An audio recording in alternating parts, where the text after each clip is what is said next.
नमस्कार। जीवन मंत्रा के इस नए एपिसोड में आप सभी का स्वागत करता हूं। आज हम लोग चर्चा करने जा रहे हैं केतु की। राहु और केतु एक ही राक्षस के दो धड़ होते हैं, दो हिस्से। एक राहु सर होता है और केतु धड़ होता है। आज हम केतु की चर्चा करने जा रहे हैं। राहु की चर्चा हमने कल की थी। केतु जब अशुभ होता है तो क्या फल देता है, उसके प्रभाव क्या होते हैं? आपका अग्रेशन बढ़ा देता है केतु, बड़े एग्रेसिव हो जाते हैं आप, बिना बात के एग्रेसिव रहते हैं। आप कहीं पे भी जाएंगे जबरदस्ती भिड़ जाएंगे। मतलब वो किस लेवल पे आप जाके भिड़ जाएंगे और क्या बोल देंगे, कुछ लोग उसमें हंसेंगे और कुछ लोग बड़े क्रोधित हो जाएंगे। मतलब आपके वाणी पे आपका नियंत्रण बिल्कुल भी हट जाता है।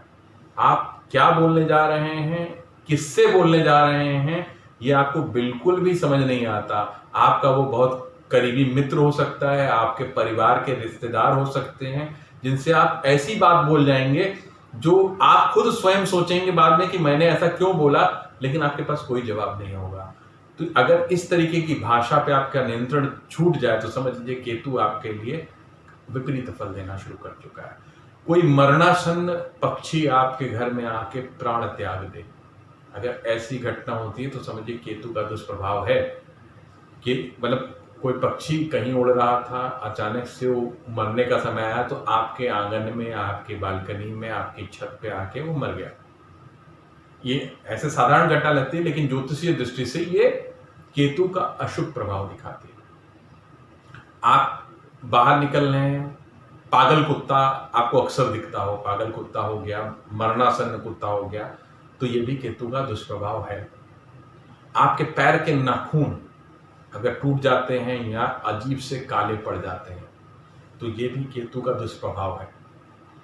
आपको ब्लड संबंधी परेशानियां होनी शुरू हो गई तो आप समझिए कि ये भी केतु के अशुभ फल हैं।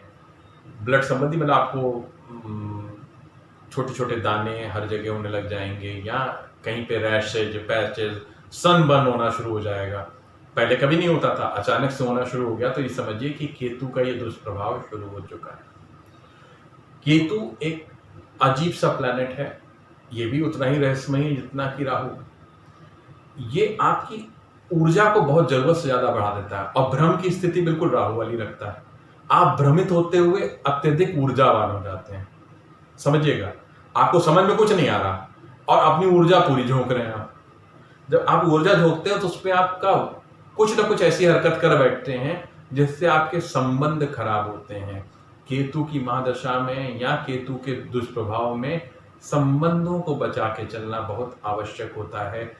आपकी वाणी से, आपकी हरकतों से बहुत पुराने संबंध खराब हो जाते हैं। तो विशेष ध्यान रखें। केतु के उपाय भी मैं जल्द बताऊंगा।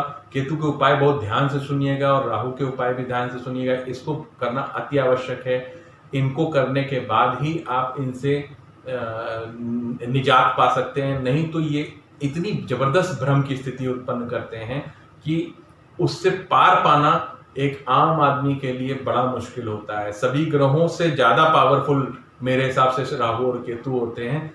इनकी दशा, महादशा, अंतरदशा में बहुत सावधानी के साथ कार्य करना चाहिए और उपाय अवश्य करने चाहिए। आज के लिए इतना ही।